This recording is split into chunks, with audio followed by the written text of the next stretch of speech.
ایصال ثواب کی حقیقت اور طریقہ۔ ایصال ثواب کا معنی یہ ہے جو لوگ فوت ہو گئے ہیں ان کو زندوں کی طرف سے کوئی فائدہ، زندوں کی طرف سے کوئی فائدہ، کسی نیکی کر کے کسی نیکی کا فائدہ ان کو ہو سکتا ہے یا نہیں ہو سکتا، یہ مسئلہ۔ تو ایک تو یہ ہے کچھ لوگ اس چیز کے قائل ہی نہیں ہیں کہ وہ زندوں کی طرف سے ان کو ایصال ہو، لیکن اہل سنت والجماعت کے تمام طبقات وہ اس بات کے قائل ہیں فی الجملہ کہ ایصال ثواب یعنی زندوں کے اچھے عمل کا کر کے ان کو ثواب پہنچانا، اس سے ان کو فائدہ ہوتا ہے۔ فی الجملہ اہل سنت سارے اس پر متفق ہیں۔ پھر آگے تفصیل ہے کہ کن کن افعال کا ہو سکتا ہے، کن کن کا نہیں ہو سکتا۔ ہمارے اہل سنت یعنی احناف جو ہیں ان کے نزدیک ایصال ثواب قرآن پاک کوئی پڑھتا ہے یہ دعا کر سکتا ہے، یا اللہ اس پر تو نے جو اجر رکھا ہے قبول فرما کے میرے فلاں رشتہ دار کو، اس شرط کے ساتھ کہ جو جس کو ایصال کیا جا رہا ہے اس کا مسلمان ہونا شرط ہے، اسی طریقے سے جو ایصال کر رہا ہے اس کا بھی مسلمان ہونا شرط ہے۔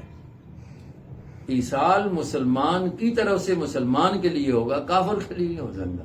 کافر کا تو اپنا عمل قبول نہیں ہے، تو اس کے لیے کسی سے کبھی نہیں چلا قبول ہوگا۔ تو یہ شرط آ گئی۔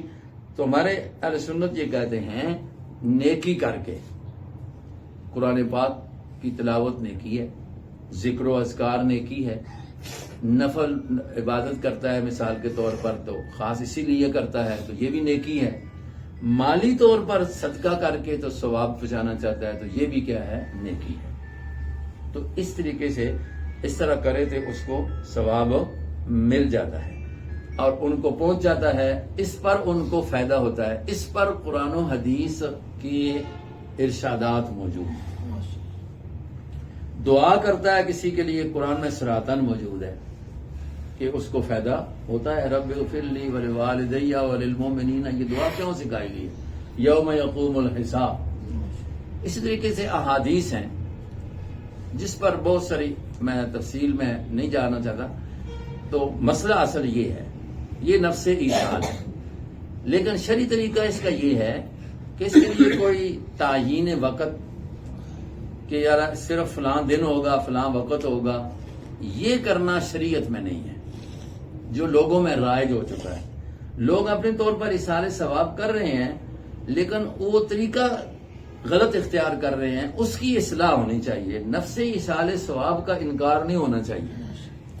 جو لوگوں میں رائج ہو گیا وہ ایک جمعرات کو یا 40ویں کو یا سال کو خاص کر لیتے ہیں، اس طریقے سے پھر اس میں بھی یہ ہوتا ہے کہ ایک رسم ہوتی ہے جی، دعوت ہوتی ہے اور لوگوں کو بلایا جاتا ہے، اس میں صدقے کی بات تو نہیں ہوتی، ایک رواج کی بات ہوتی ہے، اور اس کو مطلب یہ ہے کہ لوگ اس لیے کرتے ہیں کہ جی باتیں ہوں گی کہ نہیں کیا تو جی فلاں ابا چلا گیا تو اتنی وراثت چھوڑ گیا، پیچھے کیا کچھ نہیں ہے، تو وہ کرنے والے بھی ثواب کی نیت سے نہیں کرتے، وہ لوگوں کی باتوں سے، وہ اپنے پرانے عرف میں یہ ہوتا تھا کہ نک بچانا ہے نا جی، نک بھی تو رکھنا ہے، نہیں تو نک کب ویسی۔ استاد محترم مولانا اسلام صاحب کہا کرتے تھے ساری زندگی ہو گئی سننے اب نک کب ویسی، کپیا نہیں اتھے ہی لگیا ہے۔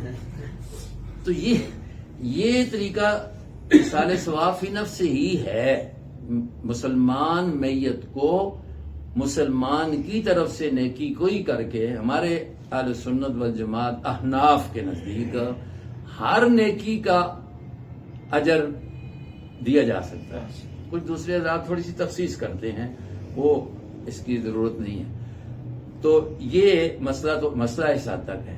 اس میں جو رواجات بن گئے ہیں، جو اپنی طرف سے قیودات لگا دی گئی ہیں، وہ شریعت میں ٹھیک نہیں ہے، ان قیودات کو اتارنا چاہیے۔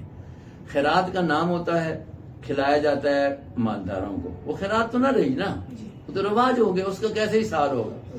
یا ایصال کرتے ہیں تو ایک یہ ہے کہ کسی سے مطلب یہ قیمت دے کر پڑھانا، کسی کو کھانے کی لالچ دے کر پڑھانا، مثال طور پہ کہتا ہے جی قرآن پڑھ دو جی میں تمہیں روٹی کھلاؤں گا، قرآن پڑھو جی ہمارے بڑے کو بخش دو جی ہم تمہیں روٹی دیں. جب پڑھنے والا بھی اس لیے کہ وہ روٹی کھانے کے لیے ہے تو وہ روٹی کا بدل بن گیا نا, وہ آگے کدھر جائے گا؟ جتنا پڑھا ہے وہ روٹی کا بدل ہو گیا ہے. تو بات اصل یہ ہے کہ اس کی اصلاح ہونی چاہیے. آپ پڑھتا ہے یا کوئی مطلب یہ ہے کہ پڑھتا ہے لیکن اخلاص سے پڑھتا ہے, معاذ اللہ کی رضا کے لیے پڑھتا ہے, تو وہ علیحدہ بات ہے.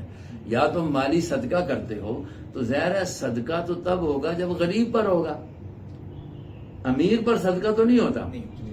تو غریب پر صدقہ کر کے محض اللہ کی رضا کے لیے, اس میں دکھلاوا بھی مقصود نہ ہو جی اب قبرستان تے لے گیا جو تھے اعلان کر کے آنا جی 1000 روپیہ جی آمدہ نے جی کوئی ہے غریب تو چاہ کے نو جی, یہ تو اگلے کی تذلیل کرنی ہے. اب کئی لوگ ہوتے ہیں ان کی ضرورت ہوتی ہے, فقیر ہوتے ہیں, لیکن اس طرح ذلت سے وہ لینا نہیں چاہتے.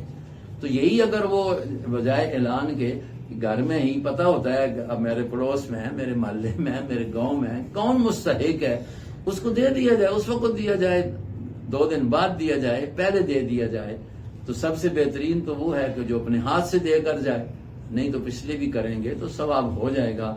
جیسے کہ وہ حدیث آتی ہے کہ ایک صحابی آ کر پوچھتے ہیں یا رسول اللہ یا رسول اللہ میری والدہ فوت ہو گئی ہے, اگر وہ اچانک فوت ہو گئی یا کچھ وقت اس کو ملتا تو لازمی کوئی نہ کوئی وہ اپنے لیے صدقے کا انتظام کر کے جاتی, تو اب میں کیا کروں جو جس سے اس کو فائدہ ہو جائے.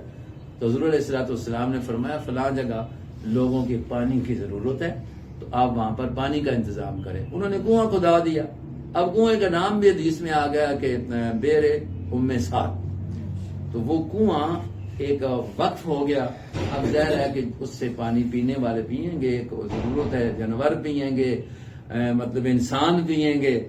تو اب اس میں غریب امیر استعمال کرے گا, جیسے مسجد ہو گئی, مدرسہ ہو گیا, کوئی راستہ ٹھیک کرا دیا گیا, کوئی پانی کا انتظام کر دیا گیا, اس میں سارے استعمال کریں گے. تو یہ چیزیں ایصال ثواب ہوتا ہے.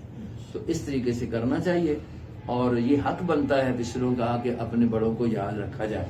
لیکن جو قیودات لگا دی گئی ہیں رد اصل ان کی ہونی چاہیے. لوگ مانتے ہی نہیں ہیں, مصیبت یہ ہے. تو صحیح عالم کا حق بنتا ہے کہ ان کو حقیقت حال بتائی جائے, اس طریقے سے تم صدقہ کرو تو تمہارا فائدہ ہو جائے گا.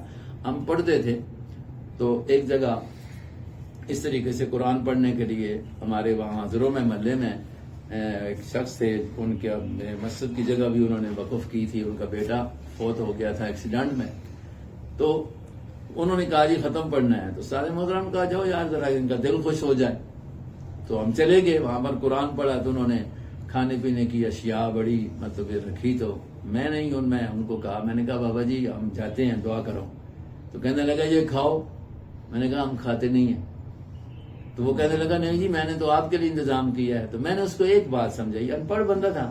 میں نے کہا بابا جی اسی کھا کننے پر سواب نہ ہو سی جائے, تھوڑے پتر ہیں سواب نہ ہو سی اسی کھا کننے. تو انہیں کیوں, میں کہ پھر اسی کھا کے انسان سے سواب نہ ہو سی. آپ ان طلباء کو کھلائیں جنہوں نے پڑھا نہیں ہے. یہ جب اس کو میں نے کہا نا تو اچھا کہ سواب نہ ہو سی تو ٹھیک ہے پھر جلو جی. اب اس کو بات سمجھ آ گئی. تو بات یہ ہے کہ یہ طریقہ اگر علماء صحیح لوگوں کو بتائیں, لوگوں کو سمجھائیں نا, تو پھر تو بات بن سکتی ہے. اکثریت تو اس بات کو سمجھاتی نہیں کہ خود کھاتے ہیں. ہم اگر سمجھاتے ہیں تو لوگ کہتے ہیں یہ ایصال ثواب کے منکر ہیں. حالانکہ ایصال ثواب کا کوئی منکر ہو ہی نہیں سکتا جب قرآن و حدیث میں اس کی بات موجود ہے. تو اس لیے ایصال ثواب ضروری بھی ہے. اپنے بڑوں کے ساتھ یہ وہ انتظار میں ہوتے ہیں وہاں ان کی ارواح کے ان کو کوئی پیچھے سے ثواب پہنچایا جائے, قرآن پڑھا جائے, صدقہ کیا جائے, نوافل پڑھ کے ان کے لیے دعا کی جائے. تو یہ ضروری ہے.